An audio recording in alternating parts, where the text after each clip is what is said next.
Good evening. Welcome to worship on this Wednesday evening. I'm Pastor Jim Plucker from St. John's in Partyville. It's a pleasure to worship with you tonight. Our theme for these Wednesday Lenten services is Reflections on Repentance, and we walk through Psalm 51 as God teaches us about our sin and about His grace. So tonight, our theme is this, that He reveals our sinful nature. He shows us that there's no way we can fix this ourselves, but then Jesus is the one who rescues us from ourselves.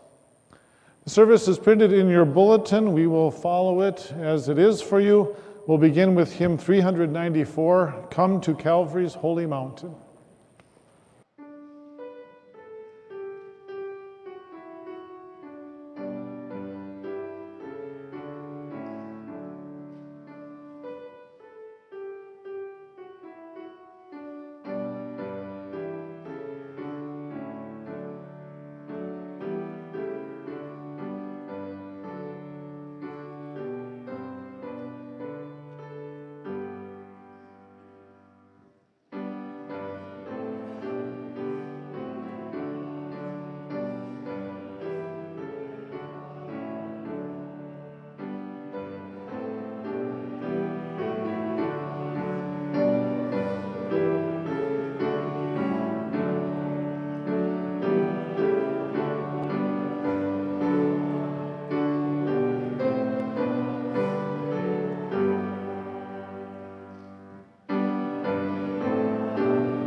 Grant us a quiet night and peace at the last.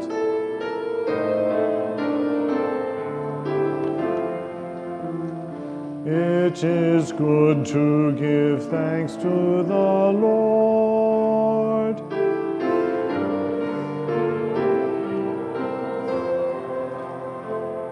To herald your love in the morning.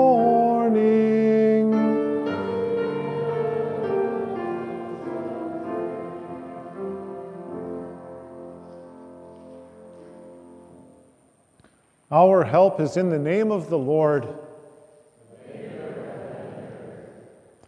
Let us confess our sins in the presence of God and of one another.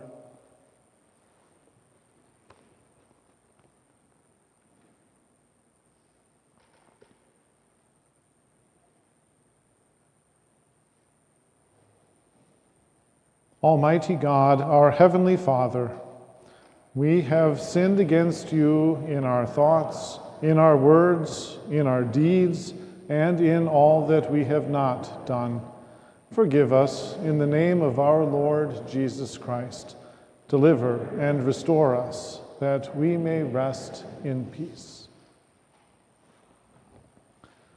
By the mercy of God, we are redeemed by Jesus Christ, and in him we are forgiven. Let us rest in his peace until the rising of the sun, when we shall serve him in newness of life. Amen.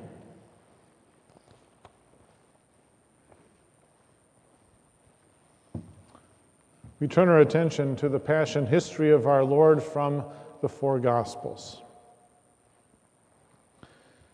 Simon Peter and another disciple kept following Jesus. That disciple was known to the high priest, so he went into the high priest's courtyard with Jesus. But Peter stood outside by the door. So the other disciple, the one known to the high priest, went out and talked to the girl watching the door and brought Peter in. The servants and guards were standing around a fire of coals that they had made because it was cold. While they warmed themselves, Peter was standing with them, warming himself too. One of the servant girls of the high priest came there. When she saw Peter warming himself, she looked directly at him and said, "You were also with Jesus, the Galilean." But he denied it in front of everyone, saying, "I don't know what you're talking about. Woman, I do not know him." When Peter went out into the entryway, someone else saw him and said to those who were there, "This is one of them. This fellow was with Jesus of Nazareth." Again, Peter denied it with an oath and said, "I do not know the man."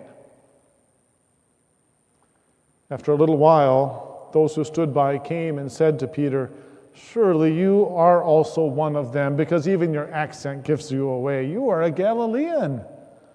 Then he began to curse and swear, "I do not know this man you're talking about. I do not know the man."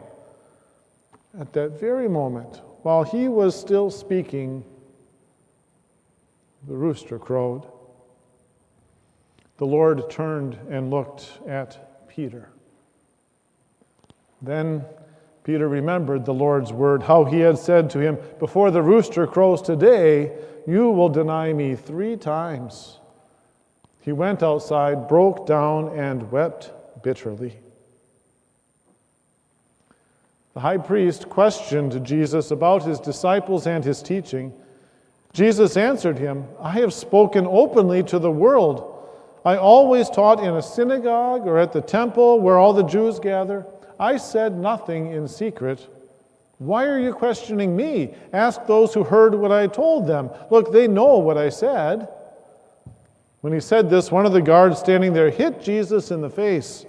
"Is that how you answer the high priest?" he demanded. "If I said something wrong," Jesus answered, "testify about what was wrong. But if I was right, why did you hit me?" The chief priests and the whole Sanhedrin were looking for false testimony against Jesus so that they could put him to death.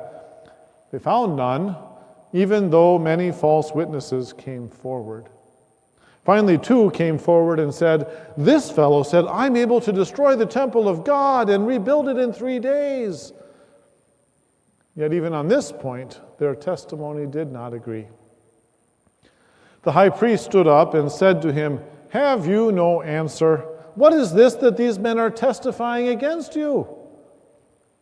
But Jesus remained silent. Then the high priest said to him, "I place you under oath by the living God. Tell us if you are the Christ, the Son of God." Jesus said to him, "It is as you have said. But I tell you, soon you will see the Son of Man sitting at the right hand of power and coming on the clouds of heaven." Then the high priest tore his robes and said, "He has spoken blasphemy. Why do we need any more witnesses? See, you've just heard the blasphemy. What do you think?" They answered, "He is deserving of death." Then some began to spit on him. They covered his face, struck him with their fists, and said, "Prophesy to us, Christ, who hit you?" The guards also took him and beat him, and they kept on saying many other blasphemous things against him. As soon as it was day, the council of the elders of the people met together, both chief priests and experts in the law. They brought Jesus into their Sanhedrin and said, "If you are the Christ, tell us." But he said to them, "If I tell you, you will not believe. And if I ask you, you will not answer me or release me. But from now on, the Son of Man will be seated at the right hand of the power of God." They all said, "Are you then the Son of God?" He said to them, "I am what you are saying." They said, "Why do we need any more testimony? For we ourselves have heard it from his own mouth." Then the chief priests, with the elders and experts in the law, together with the whole Sanhedrin, reached a decision. They bound Jesus, led him away, and handed him over to Pontius Pilate, the governor. Then when Judas, who had betrayed him, saw that Jesus was condemned, he felt remorse. He brought back the 30 pieces of silver to the chief priests and elders and said, "I have sinned by betraying innocent blood." But they said, "What is that to us? That's your problem." He threw the pieces of silver into the temple and left. Then he went out and hanged himself. The chief priest took the pieces of silver and said, "It is not lawful to put these into the treasury, since it is blood money." They reached a decision to buy the potter's field with the money as a burial place for foreigners. So that field has been called the Field of Blood to this day. Then what was spoken through Jeremiah the prophet was fulfilled. He took the 30 pieces of silver, the price the sons of Israel had set for him, and they gave them for the potter's field, just as the Lord commanded me. Early in the morning, the Jews led Jesus from Caiaphas to the praetorium. They did not enter the praetorium themselves so that they would not become ceremonially unclean. They wanted to be able to eat the Passover meal. So Pilate went out to them and said, "What charge do you bring against this man?" They answered him, "If this man were not a criminal, we would not have handed him over to you." Pilate told him, "Take him yourselves and judge him according to your law." Then the Jews said, "It's not legal for us to put anyone to death." This happened so that the statement Jesus had spoken indicating what kind of death he was going to die would be fulfilled.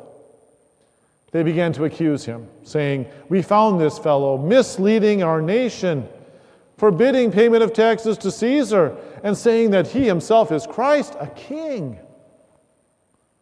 Pilate asked him, "Are you the king of the Jews?" "It is as you say," Jesus replied. The chief priests accused him of many things. When he was accused by the chief priests and elders, he answered nothing. Pilate questioned him again, "Are you not going to answer anything? See how many charges they are bringing against you?" But Jesus still did not answer anything. So Pilate was amazed. Pilate went back into the praetorium and summoned Jesus. He asked him, "Are you the king of the Jews?" Jesus answered, "Are you saying this on your own, or did others tell you about me?" Pilate answered, "Am I a Jew? Your own people and chief priests handed you over to me. What have you done?" Jesus replied, "My kingdom is not of this world. If my kingdom were of this world, my servants would fight so that I would not be handed over to the Jews. But now, my kingdom is not from here." "You are a king then?" Pilate asked. Jesus answered, "I am, as you say, a king. For this reason I was born, and for this reason I came into the world to testify to the truth. Everyone who belongs to the truth listens to my voice." "What is truth?" Pilate said to him. After he said this, he went out again to the Jews and told them, "I find no basis for a charge against him." But they kept insisting, "He stirs up the people. teaching all through Judea, beginning from Galilee all the way here. When Pilate heard this, he asked if the man was a Galilean. When he learned that he was under Herod's jurisdiction, he sent him to Herod, who was also in Jerusalem during those days. When Herod saw Jesus, he was very glad. For a long time, he had wanted to see him because he had heard many things about him. He hoped to see some miracle performed by him. He questioned him with many words, but Jesus gave him no answer. The chief priests and the experts in the law stood there, vehemently accusing him. Herod, along with his soldiers, treated him with contempt and ridiculed him. Dressing him in bright clothing, Herod sent Jesus back to Pilate. Herod and Pilate became friends with each other that day. Before this, they had been enemies of each other.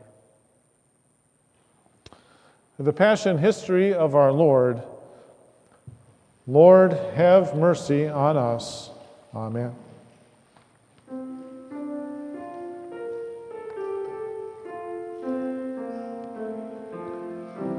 Into your hands I commend my spirit.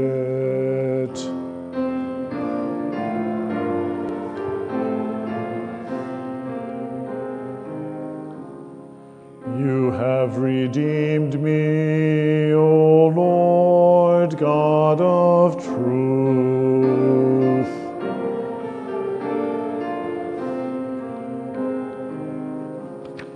Glory to the Father, and to the Son, and to the Holy Spirit.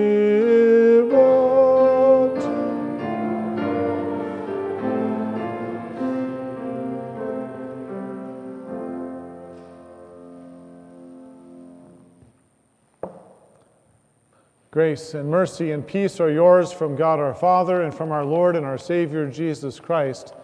Amen. We continue our looking at Psalm 51 on these Wednesday evenings.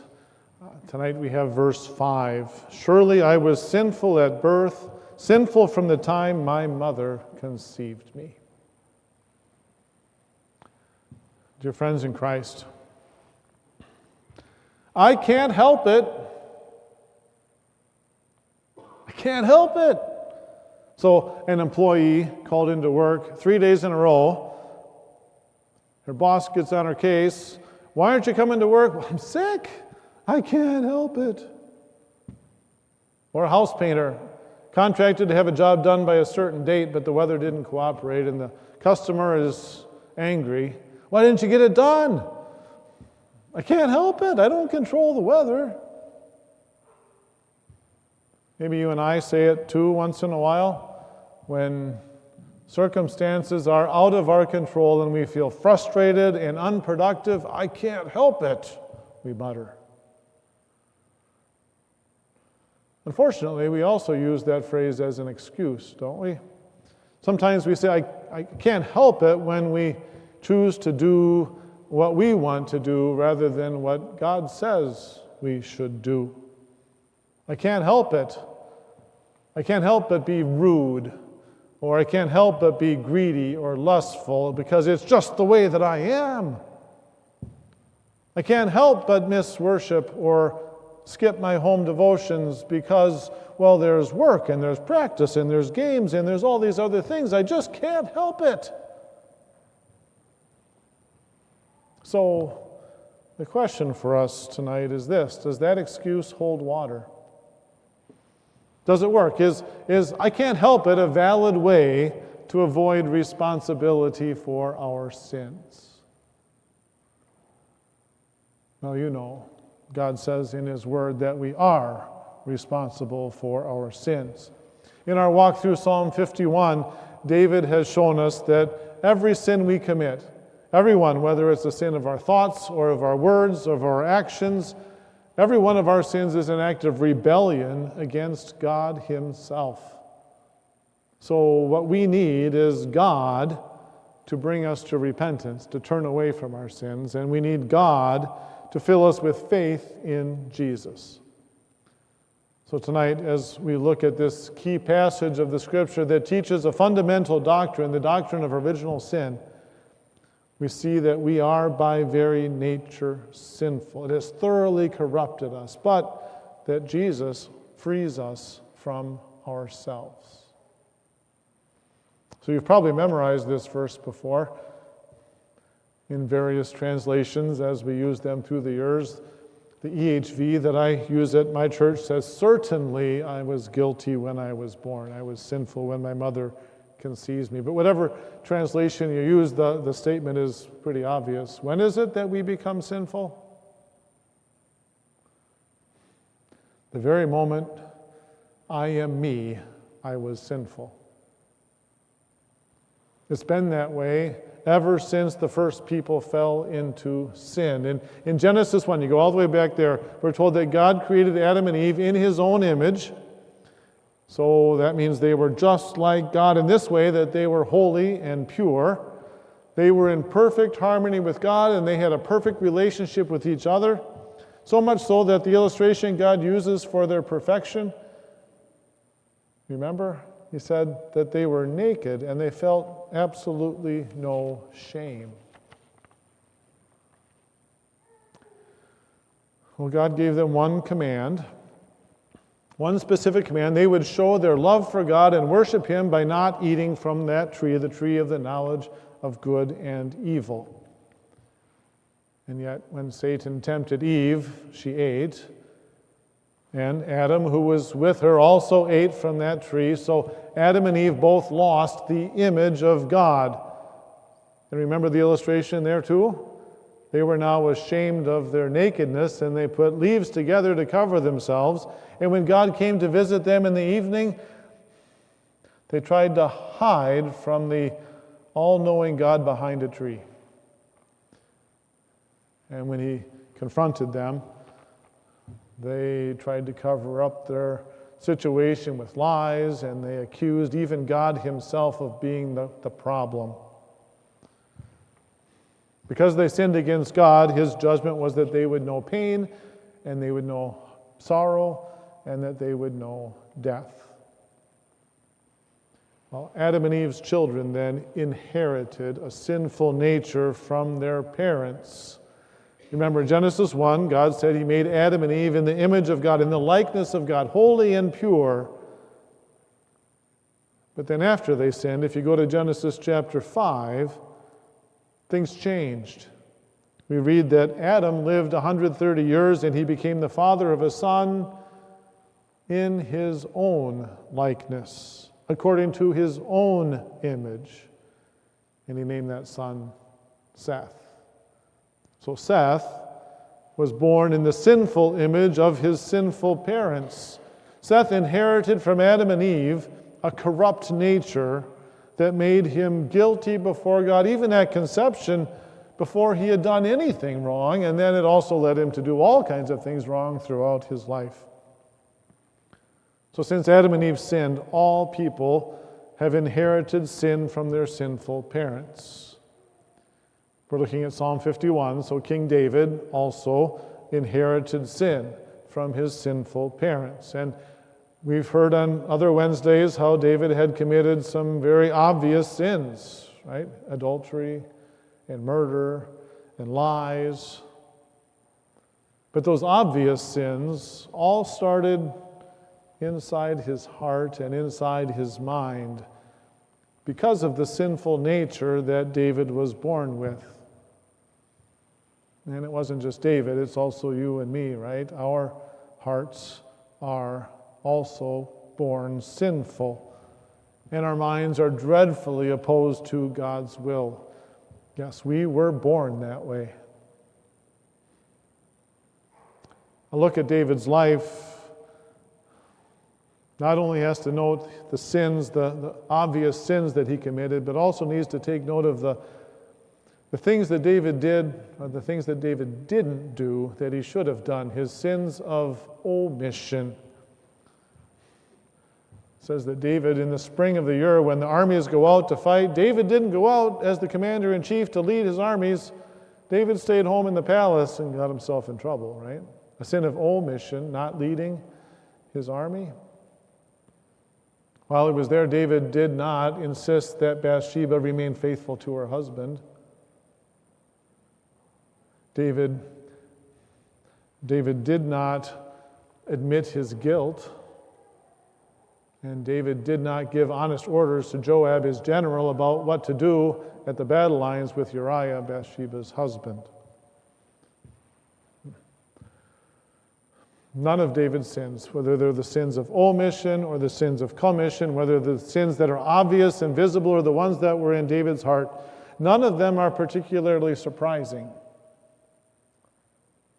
when you consider that David had a sinful nature inherited from his parents. Because the sinful nature's only inclination is to sin. It's just doing the only thing that the sinful nature can do: sin. It's easy to see in David, but can you see the evidence of your sinful nature in you?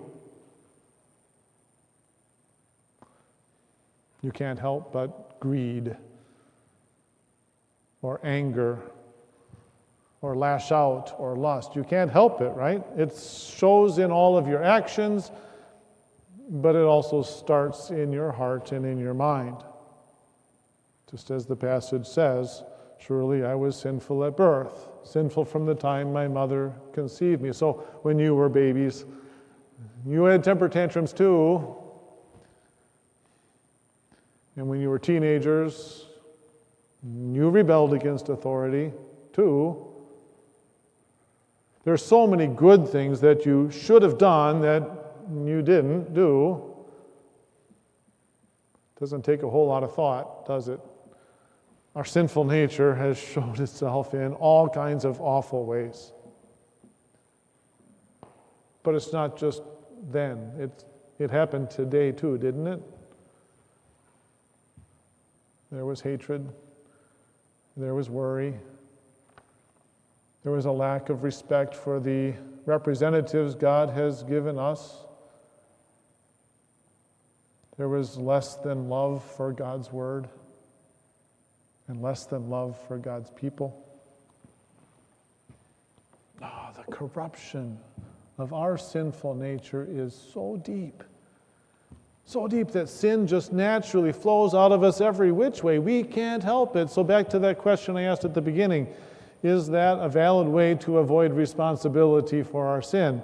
I can't help it. Will God just look at us and say, well, I guess I won't hold you accountable for your sin because you couldn't help it? No, that's not at all what God says. In fact, God is very clear in the Scriptures. He says every sinner falls short of the glory of God, and that the punishment we deserve for our sin, the wages that we have earned, is death. And God boxes us in. He says there's nothing that we can do that takes away our own guilt. There's nothing that we can do that will change what we deserve for our sin. We are in a very bad place with God. There are no excuses. There is no way we can get out of the responsibility we have brought on ourselves. We're guilty. Hard stop. We're guilty.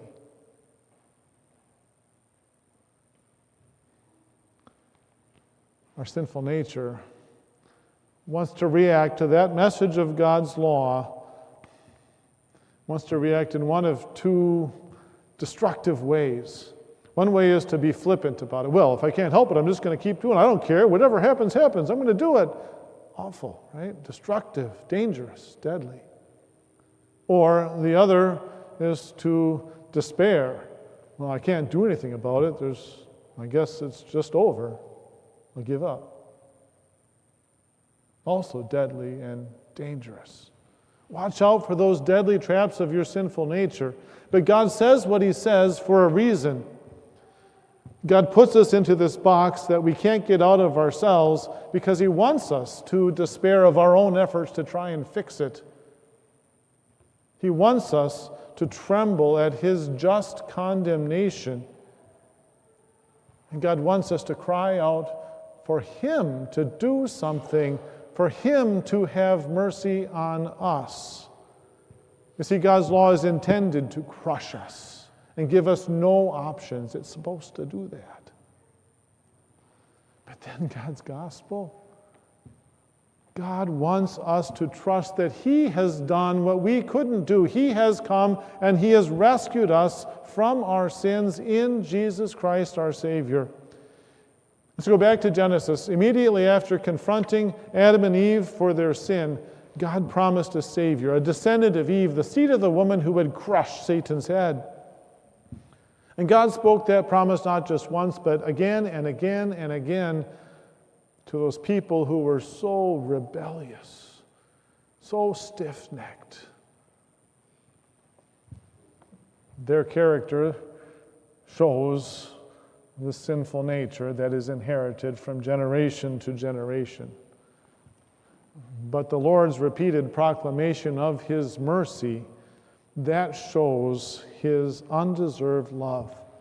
The Lord continually calls sinners to repentance, and the Lord continually uses His gospel to put faith in the hearts of those who hear. So it is in God's great mercy that He took on human flesh. Another memory verse, in whatever translation you've learned it, God so loved the world that He gave His only begotten Son, that whoever believes in Him shall not perish but have eternal life. The second person of the triune God took on human flesh. That miracle, that being conceived by the Holy Spirit miracle, means that Jesus did not have a sinful nature. Jesus did not inherit sin from Mary. Jesus was pure and perfect. So all of His thoughts and all of His words and all of His actions were completely clean. And this holy Jesus then offered Himself as the sacrifice for sin.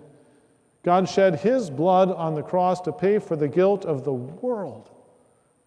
And so that the death of God in flesh cancels the guilt of sin, even cancels the guilt of the sin that we inherit from our sinful parents, our original sin. So that Jesus took our place. Jesus accepted our guilt. Jesus endured our punishment. Jesus paid the price even for our original sin, so that we are forgiven, completely washed clean in His blood. So what you and I could never, ever do, Jesus did for us. Jesus saves us from ourselves. So during this season of Lent, as we gather on these Wednesday evenings, we listen to the Word of God, the Passion history, right, that shows us Jesus completed the work of our salvation. And we see Him succeeding in the things that we so often fail to do because of our sinful nature. If you maybe recall some of the things from that Passion history, it highlights some examples where Jesus was pure and holy for us. If you start in the upper room on Maundy, Thursday, Jesus was there with His disciples, and remember what He did? He washed their feet. He showed Himself completely humble as He served them. And then in the Garden of Gethsemane, when Judas came with all those people with clubs and spears to arrest Him, Jesus even called Judas to repentance. You betray the Son of Man with a kiss. And then when Jesus was arrested, He didn't resist, but He willingly went and also selflessly made sure that all of His disciples were able to leave, to escape, and be safe themselves.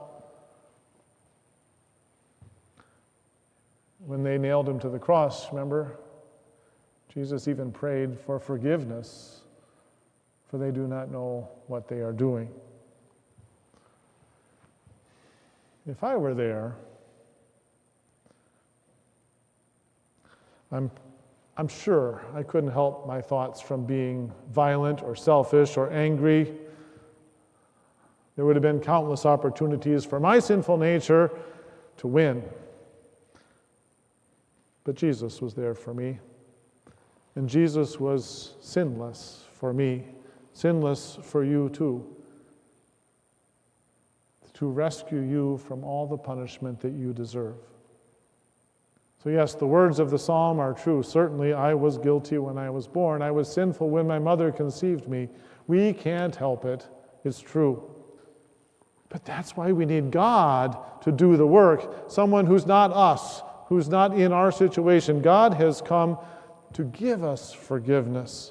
Jesus came to remove the guilt that we have earned, even our original sin,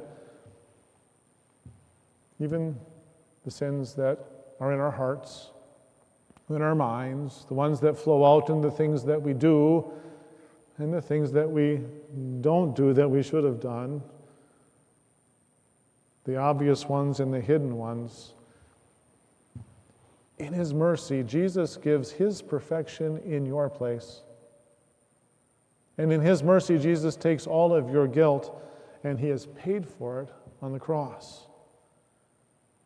That's what Jesus had to do for you. That's what Jesus did for you to accomplish salvation for you. So Jesus calls us to repentance, to turn away from our sin. And Jesus then puts faith into our hearts so that we trust Him.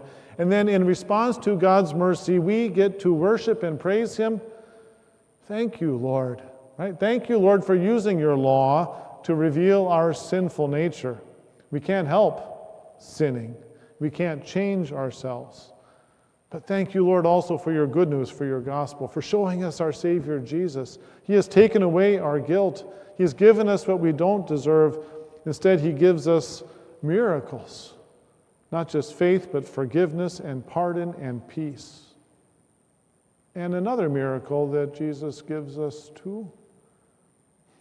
We've gathered tonight to see Jesus, to watch Him as He sacrifices Himself for our sin. And you know He rises from the dead on Easter. It's coming. Can't you wait for it?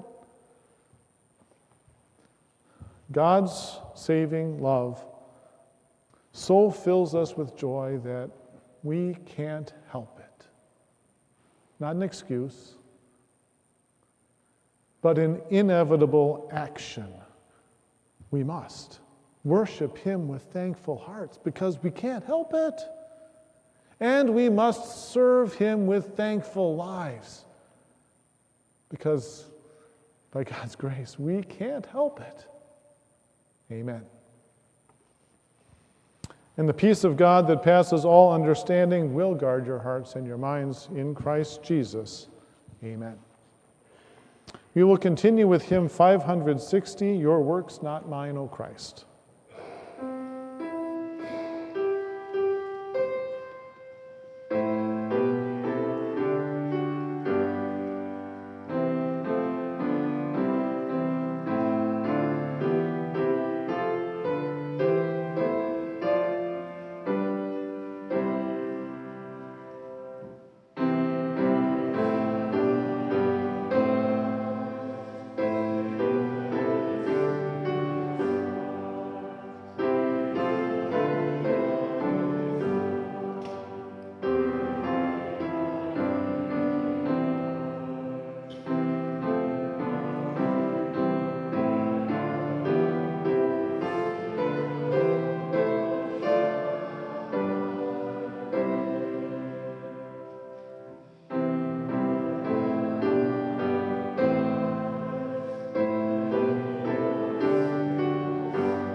Please rise for our prayers.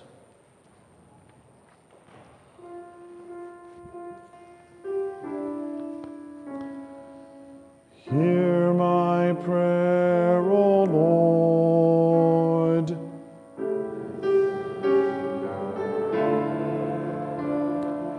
Keep me as the apple of your eye.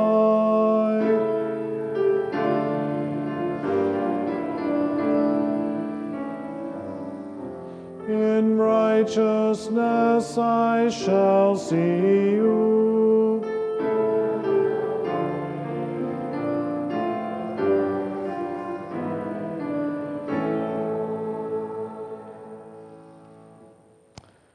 O God, our Father, by your mercy and might, the world turns safely into darkness and returns again to light.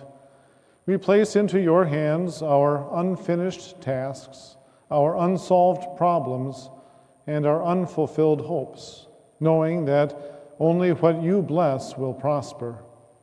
To your great love and protection, we commit each other and all those we love, knowing that you alone are our sure defender.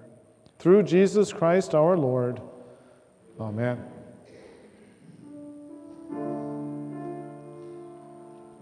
Our Father,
guide us waking, O Lord.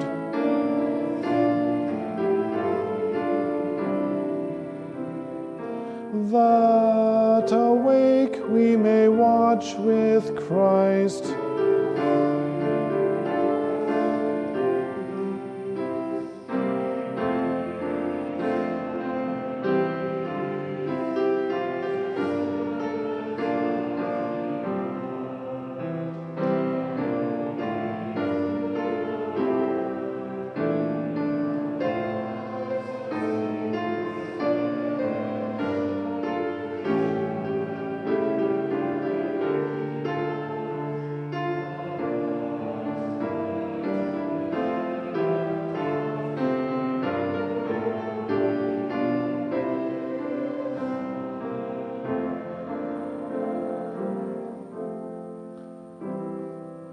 Guide us waking, O Lord.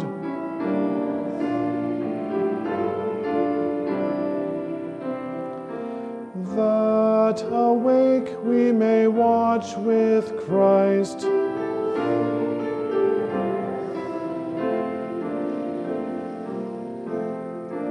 In peace,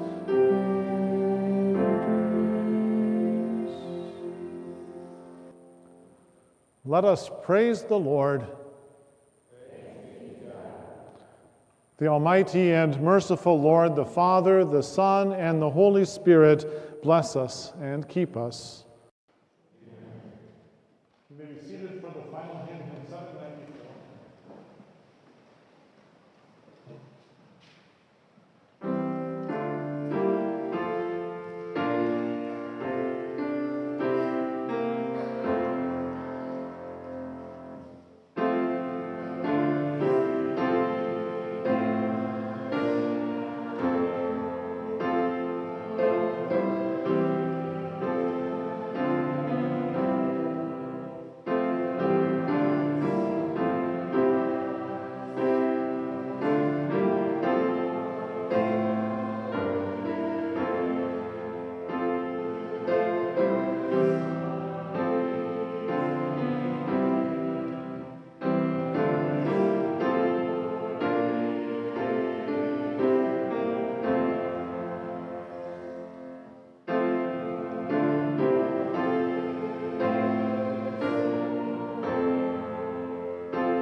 A good evening again to all of you. It's a pleasure to have worshiped with you.